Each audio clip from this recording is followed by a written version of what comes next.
तो कुछ दिन पहले मैं कनाडा स्टडी वीज़ा के लिए मेडिकल टेस्ट देने गया था, जो कि हुआ था मैक्स मेडिकेयर दिल्ली में। मैंने ओवरऑल कितनी फ़ीस पे करी, कौन कौन से डॉक्यूमेंट्स आपको लेके जाने चाहिए, आपको किन किन बातों का ध्यान रखना होता है और टोटल कितना टाइम लगा, इन सारी चीज़ों के बारे में हम इस वीडियो में बात करेंगे। तो चलिए वीडियो शुरू करते हैं।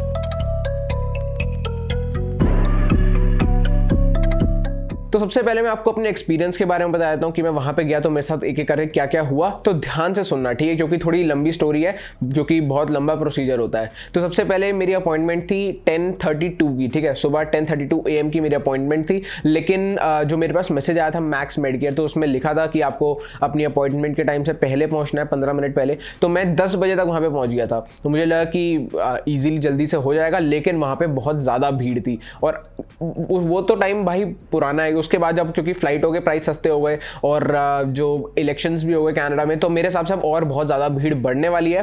तो आप जितना भी आपको टाइम मिले उससे बहुत पहले ही जाओ और आप एक्सपेक्ट करो कि आपको 2 या 3 घंटे लग ही सकते हैं आराम से, ठीक है। इससे जल्दी तो मेरे हिसाब से होगा नहीं, क्योंकि बहुत ज़्यादा भीड़ रहती है। तो जब मैं वहाँ पर गया तो उन्होंने मुझसे मांगी मेरी पासपोर्ट की फोटो कॉपी। अब वो मेरे पास थी तो मैंने उनको पासपोर्ट की फोटो कॉपी दे दी और उनके पास एक फॉर्म था मेडिकल का, और उन्होंने पासपोर्ट की फोटो कॉपी को उसके साथ अटैच करा, स्टेपल करा और मुझे फॉर्म दे दिया। और मुझे वो फॉर्म फिल करना था। उस फॉर्म में थी बेसिक डिटेल्स, जैसे कि मेरा नाम, ईमेल आईडी और अपना मेरी जो कोविड की कितनी डोजेस है, ये सब मुझे लिखना था वहाँ पे। तो मैंने उस फॉर्म को फिल करा और उनको वापस कर दिया। फिर उन्होंने मुझे कहा कि आप थोड़ा वेट करो, हम आपको अभी कॉल करेंगे। और मैं कम से कम 20 से 25 मिनट वहाँ पे वेट करा, क्योंकि बहुत ज़्यादा भीड़ थी और बहुत लोगों ने फॉर्म सबमिट करे हुए थे। एक करके वो कॉल आउट कर रहे थे सबको। तो 20 से 25 मिनट बाद उन्होंने मुझे कॉल आउट करा। मैं काउंटर पर गया। उन्होंने मुझसे पूछा कि आपका पहले कभी कोई मेडिकल हुआ है? मैंने कहा नहीं। उन्होंने मुझसे कहा आपकी बॉडी पर कोई टैटू है? मैंने कहा नहीं। तो उन्होंने मुझसे फीस मांगी, जो कि मेडिकल की फीस होती है, जो कि थी 6,650 रुपीज़। लेकिन अगर आपके टैटूज हैं बॉडी पे तो आपको ज़्यादा पे करने पड़ेंगे। अब एक बार मैंने वो फीस सबमिट कर दी तो उन्होंने मुझे मेरा फॉर्म जो है वो वापस कर दिया। उस फॉर्म को मैं लेके गया नेक्स्ट रूम में, जो कि था पासपोर्ट और वो फोटो वोटो खींचने वाला। तो मैंने वो फॉर्म आगे स्टाफ को दे दिया और उन्होंने कहा कि हम आपको कॉल आउट करेंगे। और मैं 15 मिनट फिर से वेट करा और 15 मिनट बाद जब उन्होंने मुझे कॉल आउट करा तो उन्होंने मुझसे मेरा पासपोर्ट मांगा, ओरिजिनल वाला। तो मैंने उनको ओरिजिनल पासपोर्ट दिया और उन्होंने देखा। उसके बाद फिर मैच वैच करा। उसके बाद उन्होंने मेरी एक फ़ोटो खींची, जो कि आपके मेडिकल के जो प्रिंट आउट आपको मिलता है उसमें लगती है। तो वो फ़ोटो उन्होंने खींची और वो एक पेपर प्रिंट करके अपनी हमारी जो फाइल थी उसके साथ अटैच करके, जो मेडिकल की फाइल थी उसके साथ अटैच करके मुझे दे दिया। उसके बाद उन्होंने कहा कि आप टेस्ट करा सकते हो। अब एक एक करके फिर नेक्स्ट में रूम में गया जहाँ पे टेस्ट होने होते हैं। तो सबसे पहले जिस रूम में मैं गया वो था अपना हाइट, वेट और आई टेस्ट। तो वो थोड़ा पास में ही था, मतलब मैं अंदर रूम के अंदर गया। मैंने उनको फॉर्म दिया, उन्होंने फॉर्म देखा और उन्होंने कहा आओ बैठो। नहीं, पहले बैठने के लिए नहीं कहा। पहले उन्होंने मेरी करा वेट टेस्ट। तो वही वेटिंग स्केल होता है, उसके ऊपर आप खड़े हो और आपका वेट आता है। उन्होंने वो वेट नोट करा, फिर हाइट करी, फिर हाइट नोट करी उन्होंने। फिर एक चेयर पे आप बैठते हो, वहाँ पे आपका एक आंख ऐसे बंद करके वो आई टेस्ट करते हैं। आगे अल्फाबेट्स लिखे होते हैं, वो आपको पढ़ने होते हैं। तो वो आपका आई टेस्ट हो गया। आराम से 3 या 5 मिनट के अंदर मेरा ये वाला टेस्ट हो गया था। फिर गया मैं नेक्स्ट रूम के अंदर, जो कि था एक्सरे। अब एक्सरे के लिए जो मैंने यहाँ पे एक चेन पहनी है, ये चेन मुझसे उतरवाई थी वहाँ पे, क्योंकि एक मशीन थी उसको आपने ऐसे चेस्ट बिल्कुल अटैच करनी होती है और उस टाइप से एक्सरे होता है। तो उन्होंने कहा कि अब अपनी चेन उतार दो। तो मैंने ये चेन उतार दी। उसके बाद उन्होंने वही फॉर्म लिया। फिर मैं उस मशीन से खड़ा हुआ, उन्होंने फिर वो एक्सरे हो गया। उसमें भी आराम से 2 या 3 मिनट लगे होंगे और मेरा एक्सरे हो गया। फिर उन्होंने मुझे वही फॉर्म वापस कर दिया। फिर मैं गया ब्लड और यूरिन टेस्ट के लिए। उसमें भी आराम से 10-15 मिनट लगे। पहले यूरिन टेस्ट हुआ, फिर ब्लड टेस्ट हुआ और एक बार ये तीनों टेस्ट हो गए। उसके बाद बारी आती है हमारे जो मेन चेकअप होता है डॉक्टर के थ्रू। उसमें लगता है बहुत ज़्यादा टाइम, क्योंकि एक बार आपके 3 टेस्ट हो गए, उसके बाद वो कहते हैं कि आप बस यहाँ पे वेट करो और डॉक्टर आपको कॉल आउट कर लेंगे। और उससे कम से कम मेरे 15-20 मिनट तो उसमें भी लगे थे वेटिंग करते करते। तो आपका मेन टाइम जो है ना वेटिंग में जाता है। टेस्ट तो बहुत आराम से हो जाते हैं, बहुत जल्दी हो जाते हैं। आपको वेट करना है। तो मेरे हिसाब से फ़ोन पे बुक वुक पढ़ लो या इंस्टाग्राम, फेसबुक, यूट्यूब चला लो, मेरी बाकी वीडियोज़ देख लो, थोड़ी है सही रहेगा, बिल्कुल है। तो यही सीन था यार पूरा। मैं फिर वहाँ पे वेट करा थोड़ी देर और 15 मिनट बाद मुझे अराउंड कॉल आउट करा, मेरा नाम लिया। तो एक अलग रूम में डॉक्टर जहाँ पे बैठी थी, तो मैं अंदर गया, अपनी चेयर पे बैठा और उन्होंने मुझसे पूछा मेरी पास्ट डिजीजेस और लाइक मेडिकल हिस्ट्री के बारे में, कि आपको पहले कोई डिजीज़ तो नहीं हुआ, कोई लाइक कोई भी आपको बीमारी या कुछ जो कि पहले हुआ जो कि वर्थ मेंशनिंग है। तो मैंने कहा कि नहीं, ऐसा कुछ भी नहीं हुआ। और अराउंड 2 मिनट या 3 मिनट लगे होंगे। उन्होंने पहले मुझसे 2-3 सवाल पूछे, फिर वो स्टेथोस्कोप से मेरी बैक चेक करी और उसके बाद उन्होंने कहा okay you are good to go. Form दे दिया मुझे और कहा जाओ। फिर मैं काउंटर पे गया, उन्होंने मुझे कहा कि आप ये आपका फॉर्म है, ये आपको अपनी वीज़ा एप्लीकेशन के साथ अटैच करना है। उन्होंने मुझे एक बिल भी दे दिया जो कि था 6,650 रुपये का, जिसके जो कि मैंने पे करा था। और उन्होंने कहा कि अब आपकी जो एम्बेसी को आपकी रिपोर्ट पहुंच जाएगी कुछ 7 डेज़ में, ऐसे ही कुछ कहा था। और ये उन्होंने कहा था ये फॉर्म आप वीज़ा के साथ अटैच कर देना। तो बस इतना ही हुआ। उसके बाद फिर मैं वहाँ से निकल गया। अराउंड मेरे लगे मैं आपको बताऊँ 10 बजे मैं गया था, मैं अराउंड 12 बजे तक खाली था। मेरे 2 घंटे 10 मिनट के अंदर जो है मेरा ओवरऑल पूरा हो गया था। लेकिन आजकल भीड़ बढ़ गई है तो आप अपने हिसाब से देख लेना, लेकिन 2 घंटे तो लगते ही हैं यार। 2 घंटे आप मान के चलो कि लगेंगे ही लगेंगे।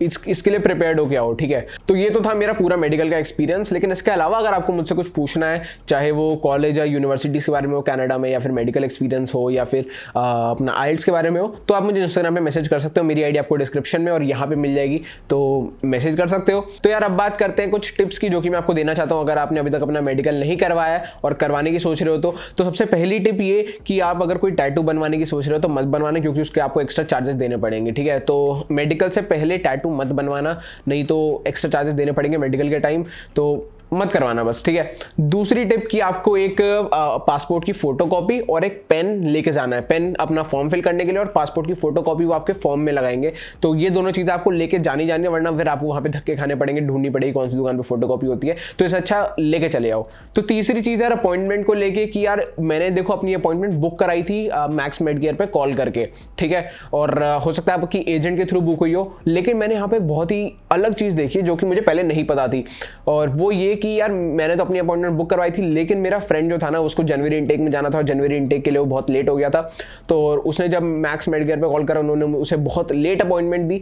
तो उसको पता चला मैक्स मेडकेयर पे कॉल करके कि आपकी जो अपॉइंटमेंट होती है आप उसके बिना भी मेडिकल करवा सकते हो। मतलब एक वॉक इन करके एक सर्विस होती है कि आप बस जाओ और मेडिकल हो जाता है, अपॉइंटमेंट चाहिए भी नहीं होती और आपसे कोई पूछता भी नहीं से कोई एक्स्ट्रा चार्ज, मतलब जाओ और बस मेडिकल हो गया आपका, आपको कोई अपॉइंटमेंट बुक नहीं करानी। तो मेरे फ्रेंड ने भी यही करा था, ऑल्दो उसकी अपॉइंटमेंट बुक थी कम से कम 10-12 दिन बाद की, लेकिन उसने मैक्स मेडकेयर पे कॉल करके पूछा तो उन्होंने कहा कि हाँ वॉक इन भी अवेलेबल है, आप कभी भी आके करवा सकते हो बिना अपॉइंटमेंट के। तो वो बंदा गया और मैक्स मेडकेयर उससे कोई क्वेश्चन नहीं पूछा कि आपकी अपॉइंटमेंट है या नहीं है, वो गया, वही फोटोकॉपी दी उसने, फॉर्म वॉर्म भरा, वो सब जो नॉर्मल प्रोसेस होते हैं, और उसका भी मेडिकल हो गया इजीली। तो अगर आपको लेट हो रहा है अपने इनटेक के लिए या फिर अपने ओवरऑल प्रोसेस के लिए, तो आप कल ही जाके या आज ही जाके मेडिकल करवा सकते हो, कोई आपसे कुछ नहीं कहेगा। एक बार मैक्स मेडकेयर पे कॉल कर लेना कि लाइक मेडिकल हो भी रहे नहीं हो रहे, क्या सीन है, और लेकिन अपॉइंटमेंट की ज़रूरत नहीं है, इतना मैंने नोटिस करा है, ठीक है।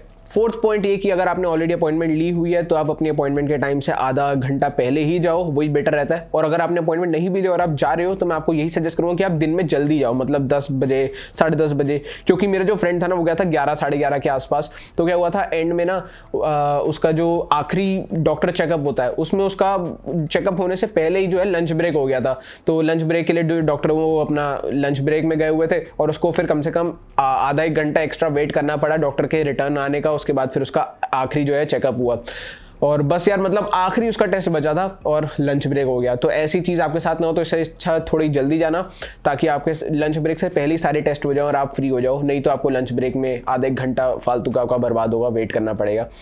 तो बस यही थी यार सारी टिप्स जो कि मैं आपको देना चाहता हूँ। इसके अलावा अगर आपको कोई और क्वेश्चन है तो कमेंट्स में डाल सकते हो, इंस्टाग्राम पे आप मुझे मैसेज कर सकते हो। और अगर आपको इस टाइप की और वीडियोस देखनी है तो मैंने ऑलरेडी बहुत सारी वीडियोस बनाई हुई हैं, और फ्यूचर में भी इंटरनेशनल स्टूडेंट्स के लिए और कनाडा पूरा स्टडी प्रोसेस की वीडियो जो है आगे आती रहेगी। तो चैनल को सब्सक्राइब जरूर कर देना और बेल आइकन को भी दबा देना। और इसके साथ मैंने एक बहुत ही इंटरेस्टिंग वीडियो बनाई है उन व्यूअर्स के लिए जिन्होंने अभी तक अपना कनाडा में कॉलेज या फिर यूनिवर्सिटी डिसाइड नहीं करी है। तो उसके ऊपर मैंने एक ऑलरेडी वीडियो बनाई है जहाँ पे मैंने आपको स्टेप बाय स्टेप बताया कि आपके लिए बेस्ट, आपके लिए आइडियल कॉलेज या फिर यूनिवर्सिटी कनाडा में कौन सी है। तो वो वीडियो आप यहाँ पे क्लिक करके देख सकते हो।